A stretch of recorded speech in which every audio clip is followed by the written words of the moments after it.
जय हिंद साथियों, स्वागत है हमारे YouTube चैनल बिहार सर्वे इन्फॉर्मेशन में। आज हम आपको बताएंगे कि प्रपत्र 2 रैयत द्वारा स्वामित्व धारित भूमि की स्वघोषणा हेतु प्रपत्र आप कैसे भर सकते हैं। अगर आपके नाम से केवाला किया हुआ है, आपके नाम से जमाबंदी कायम है और ये रसीद भी कट रहा हो, तो फिर आप उसका प्रपत्र 2 कैसे भरेंगे, इसका एक सैंपल हम आपको अभी दिखाएंगे। तो चलिए हम दिखाते हैं कि हम ये फॉर्म कैसे भरेंगे।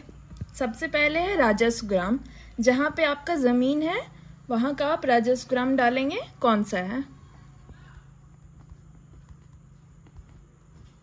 फुटनिया। फिर उसका थाना नंबर जो भी होगा।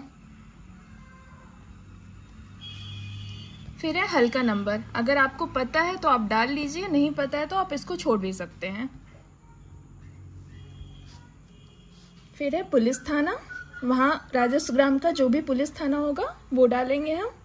आपका राजस्व ग्राम जिस अंचल में पड़ता हो वो डालेंगे। फिर वो जिस जिले का होगा जमीन वो। अब है रैयत का नाम, सहिस्सेदारों का नाम एवं अंश अगर कोई हो, सहित एवं पिता का नाम। जिस केवाला या जो भी खतियान हो वो जिस रैयत के नाम पे होगा हम उसका नाम डालेंगे, और साथ में अगर उसके कोई सह हिस्सेदार भी हैं तो उनका भी नाम डालेंगे, साथ ही उनके पिता का नाम डालेंगे। या फिर अगर या कोई महिला के नाम पे होगा तो उनके पति का नाम डालेंगे। तो जैसे केवाला यहाँ मालती देवी के नाम पे है,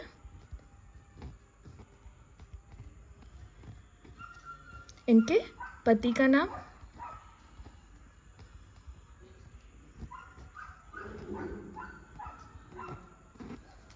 अब है स्थायी पता।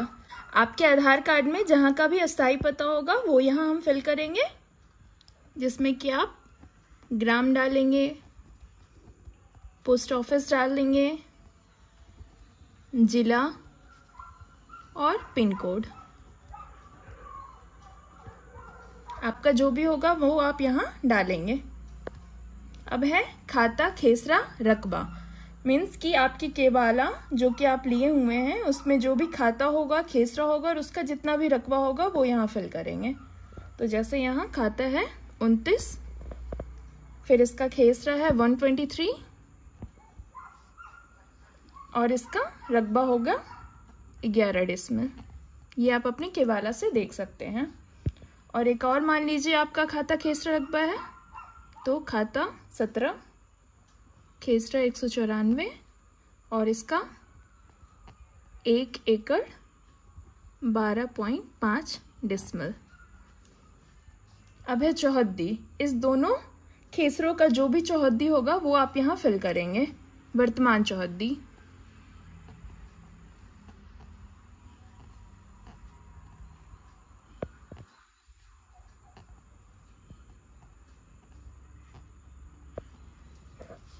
अब है किस्म जमीन।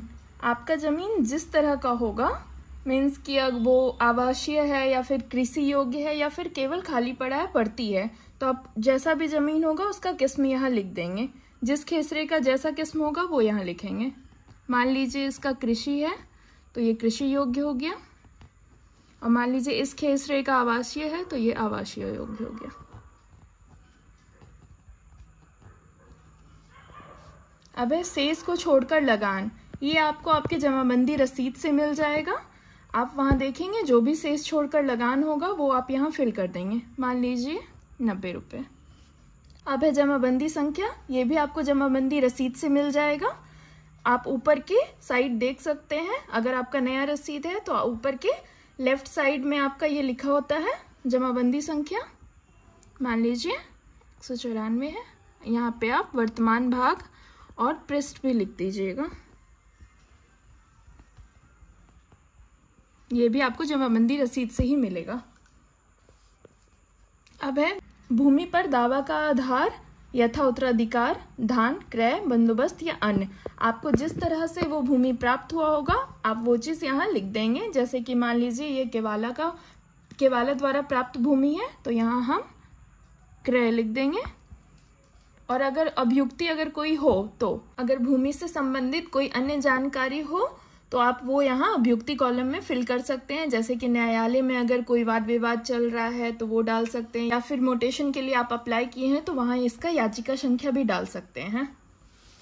फिर आगे है स्थान, जिस राजस्व ग्राम या फिर जिस अंचल में आप इस फॉर्म को डाल रहे हैं वहां का एड्रेस आप लिख लीजिएगा।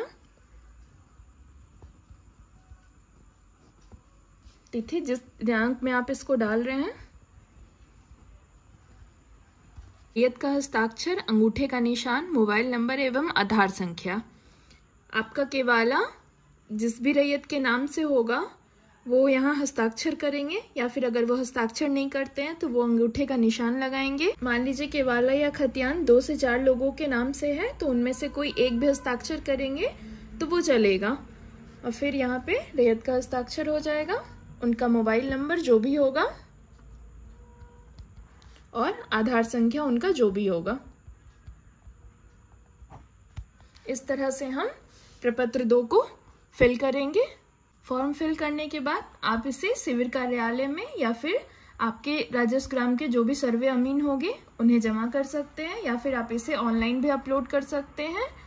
अगर आपको हमारी ये वीडियो अच्छी लगी हो तो प्लीज़ हमारे चैनल को लाइक कीजिए, सब्सक्राइब कीजिए और शेयर भी कीजिए। Thank you.